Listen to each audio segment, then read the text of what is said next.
Episode के starting में हम शॉर्ट सैंड को देखते हैं जो डीमन किंग से फाइट कर रहा होता है।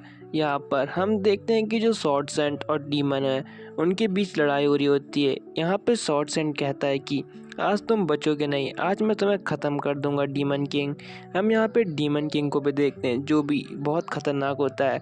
यहाँ पर जो शॉर्ट सैंड है वो कहता है कि मैं अपनी पूरी पावर से आज तुम्हें ख़त्म करने वाला हूँ, तो इसलिए तैयार रहो। फिर यहाँ पे शॉर्ट सैंड डीमन किंग पे अपना एक खतरनाक सा अटैक करते हुए कहता है कि लो इसे संभालो। यहाँ पर हम देखते हैं कि वो अटैक डीमन किंग को नहीं लग पाते क्योंकि उसने अपने आसपास एक शील्ड बना ली होती है।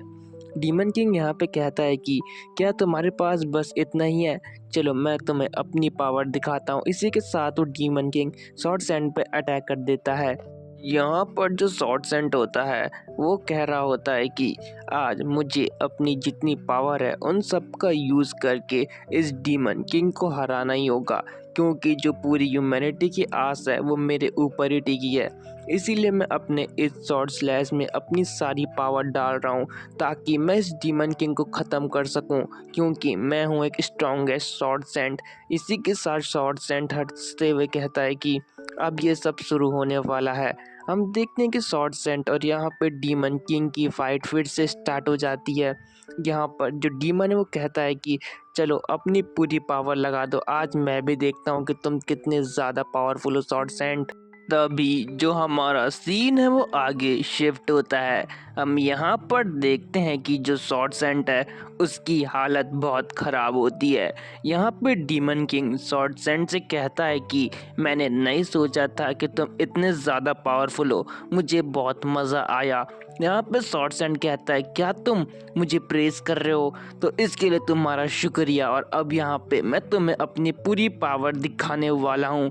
इसी के साथ तो डीमन किंग पे अटैक कर देता है। यहाँ पर हम बैटल फील्ड से थोड़ी दूर का सीन देखते हैं। यहाँ पर हम देखते हैं कि कुछ लोग होते हैं जो मेजिस के कपड़े पहने होते हैं, जिन्होंने वो कहते हैं कि इनकी फाइट तो बहुत खतरनाक है, अगर हमें कुछ करना है तो यही हमारे पास एकमात्र चांस है इनको ख़त्म करने का। तभी वो अपनी पावर का यूज़ करने लग जाते हैं। उनमें से एक आदमी कहता है कि डीमन किंग हमें माफ़ कर दो, लेकिन ये हमारे 1000 साल की तपस्या का फल है और हम इसे ऐसे ही खराब नहीं होने देंगे। इसी के साथ वो आसमान में एक बहुत खतरनाक अटैक करता है। हम देखते हैं कि यहाँ पर वो अटैक सीधा डीमन किंग और शॉर्ट सैंड के पास चले जाता है। ये देखकर जो डीमन किंग और शॉर्ट सैंड है वो दोनों बहुत शॉक हो जाते हैं। यहाँ पर फिर हम देखते हैं कि वो अटैक वहाँ पे लग जाता है। फिर हमें शॉर्ट सैंड को गिरते हुए दिखाया जाता है। बेचारा की हालत बहुत ज़्यादा ख़राब हो जाती है। शॉर्ट सैंड कहता है कि क्या मेरा यही अंत है।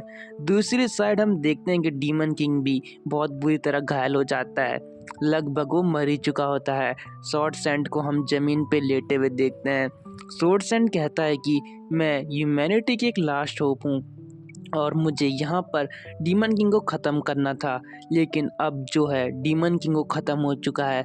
लेकिन आखिर हम पर अटैक करा किसने, मुझे इस ह्यूमैनिटी को उनसे सेव करना होगा, लेकिन अब मैं ऐसे ही मरने वाला हूँ।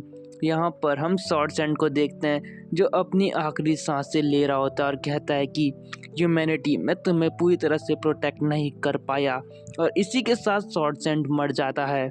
तभी हमें 1000 साल बाद का सीन दिखाया जाता है। हम देखते हैं कि यहाँ पर हमें ब्रियड एकेडमी का सीन दिखाया जाता है। ब्रियड एकेडमी एक मैजिक और स्वॉर्ड्स दोनों की एकेडमी होती है। हम देखते हैं कि वहाँ पर एक लड़का होता है जिसे कुछ लड़के बुली कर रहे होते हैं। हम देखते हैं कि वो लड़का जो होता है वो बहुत ज़्यादा कमज़ोर होता है। वो बुली यहाँ पर उससे कहते हैं कि क्या तुम ठीक हो, तुम बहुत ज़्यादा कमज़ोर हो, तुम जैसा पैथेटिक इंसान मैंने आज तक नहीं देखा। तभी उनका लीडर भी यहाँ पे सेम चीज़ बोलता है कि तुम लूज़र, तुम तो एक ढंग के मैजिक को भी कास्ट नहीं कर सकते, तुम्हें तो इस दुनिया में होना ही नहीं चाहिए था। यहाँ पर फिर हमें यहाँ की मैजिकल नॉलेज के बारे में बताया जाता है कि किसके पास कैसी पावर होती है। बस फालतू बात होती है, इसलिए मैं स्किप कर देता हूँ यहाँ पे। आगे वो लड़का जो बुली हो रहा होता है वो कहता है कि मैं बहुत स्ट्रांग हूँ, तो जो सामने बुली होता है वो कहता है कि तुम्हारे पास तो कोई भी पावर नहीं है, तब भी तुम दोनों चीज़ों को सीख रहे हो, स्वॉर्डमैनशिप और मैजिक दोनों को। क्या तुम्हें लगता है कि तुम इतने ज़्यादा कैपेबल हो कि तुम दोनों चीज़ को सीख सको? यहाँ पर हम देखते हैं कि वो जो लड़का होता है, जो बेचारा परेशान हो रहा होता है, वो कहता है कि तुम सब ऐसा क्यों सोचते हो? तुम्हें पता नहीं है कि जो हमारे सॉर्ड है, वो भी दोनों चीज़ों को यूज़ करते थे और मैं चाहता हूँ कि मैं भी अपने सॉर्ड जैसा ही बनूँ, तो इसमें गलत क्या है?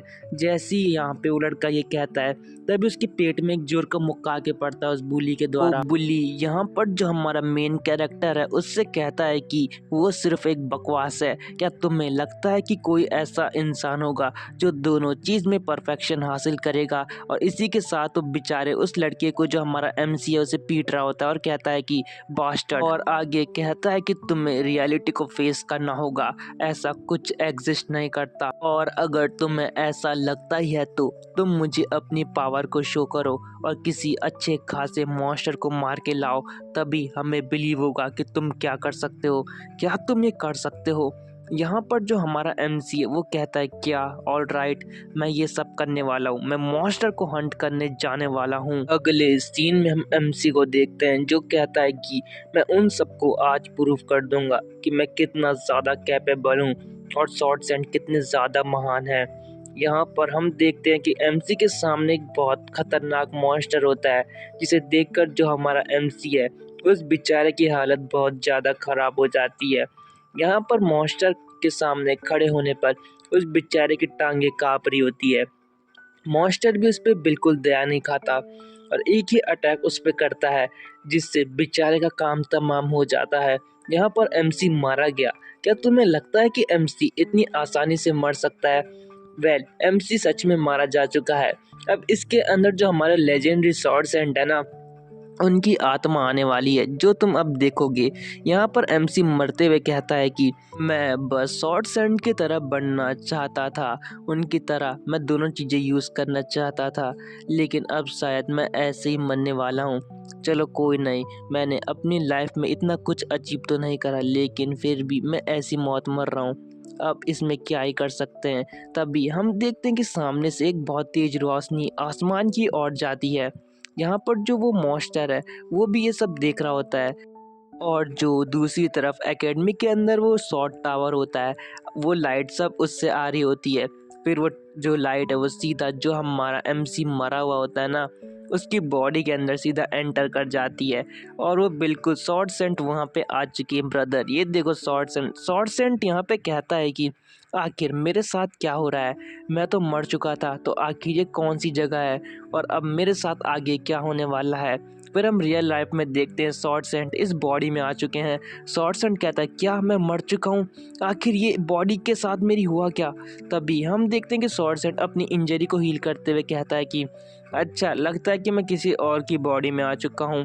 अभी जो हमारे शॉर्ट सेंट हैं वो सामने उस मॉन्स्टर को देखते हुए कहते हैं कि अरे अच्छा, ये क्या चीज़ है? अच्छा, अब मैं समझ गया, इसी ने बेचारे इस आदमी के साथ ये सब कुछ करा है। देखते हैं कि मॉन्स्टर बहुत बड़ी गलती कर देता है हमारे शॉर्ट सैंड के ऊपर अटैक करने वाली। यहाँ पे शॉर्ट सैंड यहाँ अपने जो हाथ हैं उस पे फायर मैजिक को एक्टिवेट करते हैं और कहते हैं कि चलो तुम्हें मैं कुछ अपनी पावर दिखाता हूँ, तो लो इसका सामना करो, देखता हूँ कि तुम कितने ज़्यादा पावरफुल हो। फिर वो सीधा स्ट्राइक जो मॉन्स्टर है उसके ऊपर कर देता है और कहता है कि अब ये लड़का पहले से बिल्कुल डिफरेंट पर्सन बन चुका है। फिर हम देखते हैं कि उस मॉन्स्टर का वहाँ पे भड़ता बन रखा होता है बेचारा, वहाँ पे बहुत कुत्तों की मौत मरता है। फिर यहाँ पे सॉर्सेंट कहते हैं कि आखिर मेरे साथ हुआ क्या था और मैं यहाँ कैसे आ गया, और इसी सीन के साथ ये एपिसोड एंड हो जाता है। Thanks for watching.